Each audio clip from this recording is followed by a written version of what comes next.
रावण सीता को ले गया और राम जी तो सब जानते हैं कि सीता कहाँ। राम जी तुरंत एक धनुष उठाते, बाण उठाते और रावण को मार देते।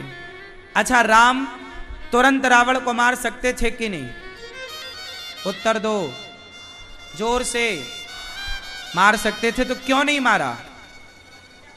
यदि मार देते तो इसके नुकसान क्या होते वो मैं आपको बता दूं। यदि राम जी स्पॉट पे तुरंत रावण को मार देते तो क्या होता? राम जी रावण को मार देते तो फिर लंका जलाने की लीला हनुमान जी कैसे करते? फिर शबरी के पास जाकर जूठे बेर खाने की लीला राम कैसे करते? फिर सुग्रीव से मित्रता और बाली को कैसे मारते? फिर विभीषण की शरणागति कैसे होती? यदि रावण को डायरेक्ट राम जी मार देते तो फिर हनुमान जी की महिमा जो आज जन जन में है, फिर हनुमान जी की महिमा होती ही नहीं।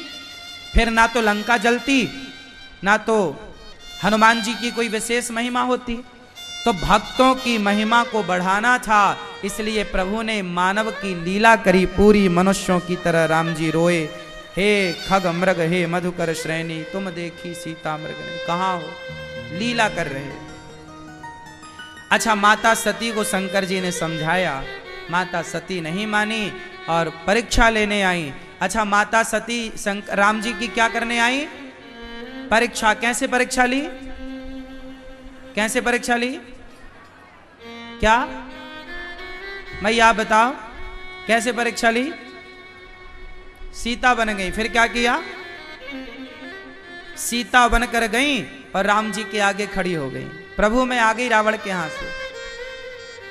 राम जी ने कहा, मां आप तो माता सती हो, भोलेनाथ कहाँ है और जंगल में आप अकेली क्या कर रही हैं? लो भैया, माता सती सीता बनकर खड़ी थी, पर मेरे राम ने पहचान लिया, माता आप तो माता हो, मेरी सीता क्यों बनी हो आप? माता सती समझ गई कि ये भगवान है। पूछा पलट के कि प्रभु आपने हमें कैसे पहचाना?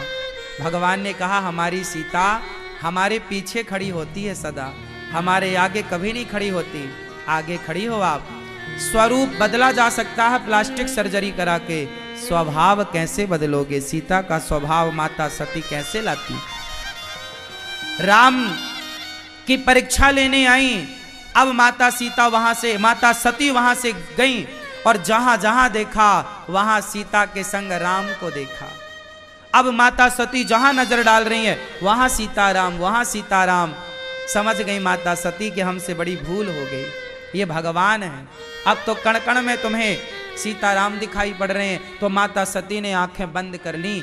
मतलब कुछ जिद्दी लोग होते हैं, वो सत्य को स्वीकार नहीं करते। वैसे ही माता सती थी, उनके सामने जब सब कुछ आया तो उन्होंने सच्चाई को देखा ही नहीं, आंखें बंद कर ली। कुछ लोग सच्चाई को देखते ही नहीं। और शंकर जी के पास गई तो शंकर जी ने माता सती का परित्याग कर दिया। देवी अब हम आपके साथ नहीं रह सकते। भगवान शिव ने माता सती का परित्याग कर दिया। क्यों? शंकर जी ने सती का परित्याग क्यों किया? क्यों? क्योंकि शंकर जी अपनी माता सीता शंकर जी की माता कौन है? शंकर जी सीता माता को अपनी माता मानते हैं, राम को अपना पिता। माता रामो मत पिता रामचंद्र। सीता राम को शंकर जी अपना माता पिता मानते हैं। और मेरी पत्नी ने आज मेरी माता का रूप बनाया, तो जो माता बन गई हो उसे पत्नी के रूप में कैसे स्वीकार कर सकते हैं? यह मर्यादा बिगड़ जाएगी। इसलिए भगवान शिव ने माता सती का परित्याग कर दिया। माता सती दक्ष के यज्ञ में गई और जल करके भस्म हो गई। वही माता सती बाद में पार्वती के रूप में प्रकट भई और शिव पार्वती का विवाह संपन्न हुआ। बोलिए शंकर भगवान की जय। शंकर जी का विवाह किससे हुआ? माता पार्वती। पार्वती जी के पिता कौन? हिमालय। सती माता के पिता कौन? दक्ष। दक्ष की बेटी समाप्त हो गई। हिमालय की बेटी बनकर प्रकट भई। 10,000 वर्षों तक माता पार्वती ने बिल्व पत्र खाकर तप किया, तब से शंकर जी को बिल्व पत्र चढ़ाया जाने लग गया। माता पार्वती ने बिल्व पत्र खाकर के 10,000 वर्ष तक तपस्या करी शिव को पति के रूप में पाने के लिए। तब शंकर जी ने कहा कि पार्वती, आपने मेरी आराधना बिल्व पत्र खाकर करी है, अब मैं बिल्व पत्र ही स्वीकार करूंगा। तब से शिव जी को बिल्व पत्र चढ़ाया जाने लगा। भगवान शिव पार्वती जी के संग रहते हैं। अच्छा, आप में से कितने लोग भगवान शंकर की पूजा करते हैं? करते हो? अब ये बताओ, शंकर जी से सीखा क्या आप लोगों ने? क्या सीखते हो? देखो, पूजा करने से कल्याण ना होगा। हमारे देवी देवता मंदिर में बैठे हैं, हमारे भगवान यदि मंदिर में बैठे हैं तो हमें बहुत बड़ी प्रेरणा दे रहे हैं। अब आप ना सीखो वो शिक्षा और पूजा ही करते रहो। अब पूजा करते तो हो आप लोग, लेकिन कुछ अक्ल नहीं, समझ नहीं। चलो, मैं आपकी पूजा से कुछ अभी सवाल पूछ लूंगा आपको, आप बताइएगा पूजा से क्या होगा। हम जो कह रहे हैं वो मान लोगे तो काम बनेगा। शंकर जी जो मैसेज देना चाहते हैं, यदि वो मैसेज आपने लिया तब ना आपका काम बनेगा। कृष्ण ने गीता में केवल गीता की आरती उतारने से कल्याण ना होगा, गीता में जो लिखा है उस राह पर चलने से ना कल्याण होगा। क्यों भाई, आप बताओ। एक आदमी गीता की पूजा करता है और दूसरा आदमी गीता के अकॉर्डिंग चलता है, गीता के बताए मार्ग पर चलता है, तो गीता की पूजा करना सही है या गीता के बताए मार्ग पर चलना सही है? उत्तर दो, क्या सही है? अब लोग मार्ग पर चल नहीं रहे हैं, पूजा कर रहे हैं। शंकर जी की पूजा सब कर रहे हैं, पर शंकर जी के बताए मार्ग पर नहीं चल रहे हैं।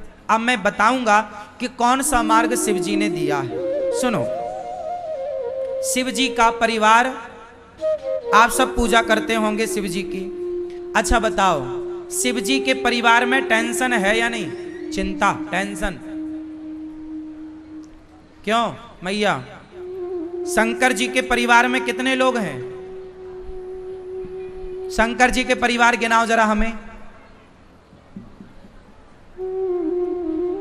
शंकर जी के परिवार में कितने लोग हैं? जोर से गिन लो। पहले शंकर जी, बोलो शंकर जी, माता पार्वती,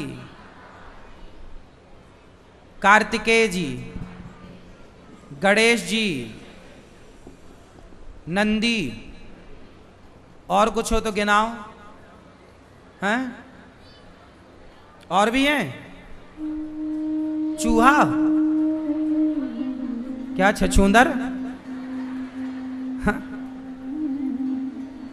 शंकर जी के गले में, वो सब बात की बात, परिवार की बात कर रहे हैं। परिवार में इतने सदस्य हैं। नंदी बिल्कुल मोटरसाइकिल शंकर जी की द्वार पर खड़ी है। वैसे गणेश जी, कार्तिकेय जी, पार्वती मैया और भगवान शिव, यही ना है। द्वार पर नंदी है, फिर मयूर अलग है, चूहा अलग है, और शिव जी के गले पे सर्प अलग है, शेर अलग है, ये सब। चलो, बात समझ में आई? कितने लोगों का परिवार हुआ शिव जी का? कितने? हाँ, अब सुनो, शिव जी के परिवार में टेंशन है क्या? उत्तर दो जोर से, जोर से, हाँ या ना? हाँ। शंकर जी के परिवार में जितनी टेंशन है किसी के परिवार में नहीं। क्या टेंशन? सुनो, शंकर जी के परिवार में ना सारे लोग एक दूसरे के दुश्मन हैं। देखो कैसे। गणेश जी का वाहन क्या है? चूहा। और शंकर जी के गले में क्या है? सांप और चूहा दोस्त हैं कि दुश्मन? माता जी का वाहन क्या है? शेर। और शंकर जी का वाहन क्या है? नंदी और शेर दोस्त हैं या दुश्मन? शंकर जी के गले में सांप और कार्तिकेय जी का वाहन मोर, मोर और सांप दोस्त हैं या दुश्मन? सारी अपोजिट पार्टियां एक ही घर में हैं। अब कितनी टेंशन होगी बताओ। नंदी जी कह रहे हैं शंकर जी, माता जी सुनो, अपनी मोटरसाइकिल को समझा लो, हमारी तरफ खूब देखता है। शेर देखता है नंदी की तरफ। एक दिन चूहा घबराया बैठा। गणेश जी बोले क्या हुआ? बोले वो नीचे आ रहा है। गणेश जी बोले कौन? बोले वो शंकर जी के गले में नीचे आ रहा है। बोले नीचे आ रहा, तू काहे घबरा रहा? बोले वो नीचे आया तो हम ऊपर गए। यदि वो नीचे आया सांप तो हम ऊपर। सोचो, एक दूसरे के दुश्मन हैं। शिव जी के परिवार में जितने वाहन हैं सब एक दूसरे के जानी दुश्मन हैं। लेकिन अब आपको सीख क्या मिली कि शंकर जी के परिवार में सब अलग अलग विचारधारा के लोग हैं। चूहे की विचारधारा अलग है, सांप की अलग है, शेर की अलग है, नंदी की अलग। क्यों जी, बात सही है? सबकी विचारधारा अलग है, पर अलग अलग विचारधारा वाले लोग भी शिव जी के साथ एक साथ मिलजुल करके भाईचारे से रहते हैं।